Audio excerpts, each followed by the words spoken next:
Olá, pessoal. Dando continuidade ao nosso estudo sobre a introdução à química orgânica, hoje nós vamos ver os postulados de Kekulé. Postulados são proposições que são aceitas sem necessidade de demonstrações, tá ok? Então vamos lá, a introdução. Entre 1858 e 1861, os químicos Kekulé, Cooper e Betteroff lançaram independentemente os três postulados que constituem as bases fundamentais da química orgânica. Então, esses três postulados que nós vamos falar é a base de toda a química orgânica. É necessário que tenhamos que saber profundamente esses três postulados. Tem que conhecer esses três postulados, tá ok? O primeiro deles, primeiro postulado, como a química orgânica, nós falamos que é a química que estuda os compostos hidrogenados do carbono, podendo aparecer outros elementos químicos, então nós queremos saber, vou falar sobre a valência do carbono, do hidrogênio, do sódio, dos halogênios, do magnésio, oxigênio, enxofre e nitrogênio, que são os elementos químicos que aparecem na química orgânica. Os elementos químicos que aparecem juntamente com o carbono e o hidrogênio, tá ok?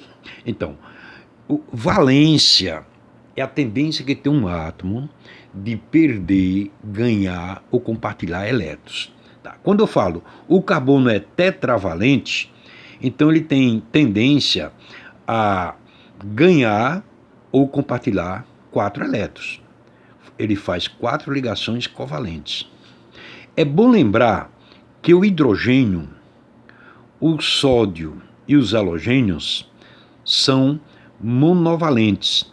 Então, o hidrogênio tem tendência a ganhar ou compartilhar, o sódio tem tendência a perder e os halogênios têm tendência a ganhar ou compartilhar. O quê? Um elétron, porque são monovalentes. O magnésio, o oxigênio e o enxofre são bivalentes, então tem tendência a ganhar, perder ou compartilhar 2 elétrons. E o nitrogênio é trivalente, ele tem tendência a compartilhar ou ganhar 3 elétrons, tá ok? Vocês vão entender melhor esta valência eu mostrando, vendo na tabela periódica. Vocês de início teriam que decorar a valência desses elementos químicos aí. Mas você também pode consultar a tabela periódica, é preciso que você saiba consultar esses elementos na tabela periódica e poder dar a valência desses elementos químicos, tá ok? Então vou mostrar para vocês como efeito de uma revisão. Bom, turma, aqui nós temos o esqueleto de uma tabela periódica, onde a gente deu uma exprimida aqui para fazer com que essa tabela se encaixe exatamente numa folha para a gente explicar melhor para vocês, tá ok? A tabela periódica ela é composta de 18 linhas verticais, vai de 1 até o número 18, linha 1, 2, 3 e tal. Essas linhas verticais nós chamamos de grupos ou família. Então, na tabela periódica tem 18 linhas verticais, portanto, 18 grupos ou 18 famílias.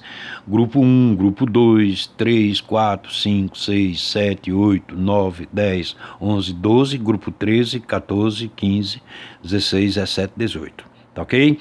E 7 linhas horizontais, ó, 1, 2, 3, 4, 5, 6, 7, que nós chamamos de período, tá ok? E a tabela é classificada em regiões onde nós chamamos de elementos representativos. São elementos representativos os grupos 1, 2, 13, 14, 15, 16, 17, 18. São elementos de transição externa os grupos 3, 4, 5, 6, 7, 8, 9, 10, 11 e 12. E são elementos de transição interna, esses grupos formados pelos lantanídeos e actinídeos. Pessoal, o que interessa para nós são os elementos representativos, é tanto que foi grifado aqui os elementos representativos, porque mais de 90% de todos os compostos que existem na natureza e quase 100% de toda a química orgânica é formado por elementos representativos. Tá? São representativos o grupo 1. O que caracteriza um elemento representativo? Elemento representativo é caracterizado por eles ter a mesma propriedade química em uma determinado grupo. O grupo 1 tem a propriedade de ter o mesmo número de elétrons na última camada eletrônica. Todo mundo aqui tem. Aqui eu tenho a distribuição eletrônica feita do lado direito e todos eles têm um elétron na última camada eletrônica. O número 2, 2 elétrons na última camada eletrônica. O número 13, grupo 13, 3 elétrons na última camada eletrônica. 14, 4 elétrons na última camada eletrônica. Grupo 15, 5 elétrons. 16, 6 elétrons. 17, 7 elétrons. 18, 8 elétrons, com exceção do gás hélio, que tem 2. Tá ok? Pessoal, vamos lá. O grupo 1, eles têm um elétron na última camada eletrônica. Todos os átomos, para se estabilizar, tem que ter 8 elétrons na última camada eletrônica, ou 2 se tratar do gás hidrogênio do gás hélio. No caso aqui, todos do grupo 1 têm um elétron na última camada eletrônica. Então, para ele se estabilizar com 8 elétrons, eles têm que perder esse 1 elétron e se estabilizar com 8 da camada anterior. Então, todos do grupo 1, a tendência é perder um elétron, com exceção do hidrogênio. O hidrogênio não pode perder, que ele fica sem nada, portanto ele tem que ganhar um. Mas como valência é a tendência que tem um átomo de perder ou ganhar ou compartilhar elétron, todos do grupo 1 são monovalentes. Do grupo 2, eles têm 2 elétrons na última camada eletrônica, portanto a tendência é perder esses 2 elétrons, portanto eles são bivalentes. O grupo 13, eles têm 3 elétrons na última camada eletrônica. A tendência é perder esses 3 elétrons e estabilizar com a camada anterior. Pessoal, como perdeu 3 elétrons, a valência é trivalente. Grupo 14, eles têm 4 elétrons na última camada. A tendência é ganhar 4 elétrons. Portanto, é tetravalente. O grupo 15, eles têm 5 elétrons na última camada. A tendência é ganhar 3 para completar 8. Então, a valência deles é trivalente. O grupo 16, eles têm 6 elétrons na última camada eletrônica. A tendência é ganhar 2 para se estabilizar com 8. Portanto, eles são bivalentes. O grupo 17, eles têm 7 elétrons na última camada eletrônica. Portanto, a tendência é ganhar 1 para se estabilizar com 8. O grupo 18, todos eles têm 8 elétrons na última camada, com exceção do gás hélio, portanto, eles são estáveis. A valência deles é 0, porque não ganham e nem perdem. Pessoal, o grupo 1 nós chamamos de metais alcalinos. O grupo 2, metais alcalinos terrosos. Grupo 13, família do boro. Grupo 14, família do carbono. Grupo 15, família do nitrogênio. Grupo 16, família dos calcogênios ou chalcogênios. Família 17, família dos halogênios. Família 18, dos gases nobres. Tá ok? Então vamos lá. Grupo 1, ele é monovalente. Grupo 2, bivalente. Grupo 13, trivalente. Grupo 14, tetravalente. Grupo 15, trivalente. Grupo 16, bivalente.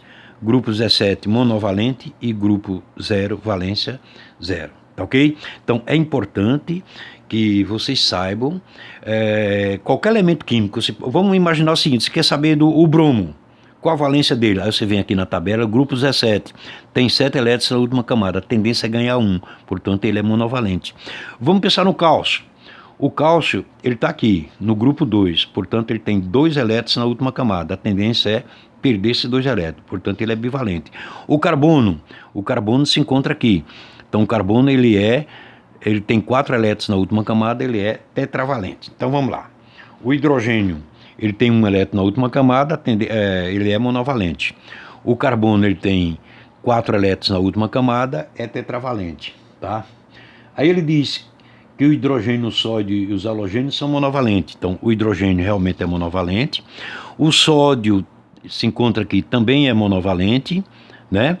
E os halogênios são isso aqui, ó. Flúor, cloro, bromo, iodo e astato. Eles são monovalentes. Por quê? Porque eles têm 7 elétrons na última camada, a tendência é ganhar 1. E ele fala que o magnésio, o oxigênio e o enxofre são bivalentes. O magnésio, Mg, ele realmente é bivalente, que se encontra no grupo 2. O enxofre é o S, ele é bivalente porque tem 6 elétrons na última camada, quem tem 6 ganha 2. E o oxigênio tem 6 elétrons na última camada, quem tem 6 ganha 2. E por último, ele fala que o nitrogênio é trivalente. Realmente o nitrogênio, a família do nitrogênio, o nitrogênio ele tem 5 elétrons na última camada, a tendência é ganhar 3 para se estabilizar. Portanto, ele é trivalente. Tá, pessoal? Então é isso aí. Você tem que entender essa tabela periódica estudando apenas os elementos representativos. Bom, voltando. O primeiro postulado, ele fala que o carbono é tetravalente, faz 4 ligações covalentes. É bom lembrar que o hidrogênio, o sódio e os halogênios são monovalentes. O magnésio, o oxigênio e o enxofre são bivalentes. E o nitrogênio é trivalente. Guarda bem isso daí, pessoal. Tá. Segundo postulado diz o seguinte: as 4 ligações simples do carbono são iguais em comprimento e energia. Logo, as 4 fórmulas estruturais esquematizadas abaixo, por exemplo, representa a mesma molécula, o clorofórmio, que é CHCl3. O CHCl3 tem 4 maneiras de você representar. Por quê? Aqui os 4 são iguais. Aqui o hidrogênio se encontra em cima, o hidrogênio se encontra embaixo, o hidrogênio se encontra à direita e o hidrogênio se encontra à esquerda. Como as 4 valências são iguais, então representa o mesmo composto. Tá ok? Agora vamos falar do terceiro postulado. Tá? Esse terceiro postulado diz o seguinte: o carbono é capaz de formar cadeias. Que são cadeias? São ligações químicas sucessivas com outros átomos de carbono. Então o carbono tem essa capacidade de se unir a outros carbonos formando cadeias. Tá? As cadeias carbônicas podem conter desde 2 até milhares de átomos de carbono ligados sucessivamente, formando compostos estáveis. É o que justifica o grande número de compostos orgânicos conhecido atualmente. A quantidade de compostos orgânicos, pessoal, em relação aos inorgânicos é muito grande. Por quê? Porque o carbono tem essa capacidade de se unir a outros átomos de carbono e cada união que faz é um composto, né? Por exemplo, se eu tiver só um carbono, eu tenho um gás metano, como nós já vimos. CH4 é a menor molécula da química orgânica. Se eu unir 2 carbonos aqui, aí eu tenho o gás etano, tá? Se eu unir 3 carbonos, né, eu tenho o gás propano. Se eu unir 4 carbonos, eu tenho o gás butano. E se eu unir 8 carbonos nesta exposição aqui, eu tenho o octânio, um dos componentes da gasolina. Tá, pessoal? Então, nós já sabemos que o carbono ele é tetravalente, sabemos que as ligações entre os elementos ligados ao carbono são iguais, né? As ligações simples são iguais. Sabemos agora que os carbonos se unem uns aos outros, formando cadeias carbônicas. Agora, o que nós vamos aprender na próxima aula é como montar essas cadeias carbônicas. Então vamos aprender a montar essas cadeias carbônicas estudando o quê? Estudando as ligações químicas que existem entre átomos de carbono. Tá, pessoal? Então é isso aí. Espero que vocês tenham entendido. Até a nossa próxima aula.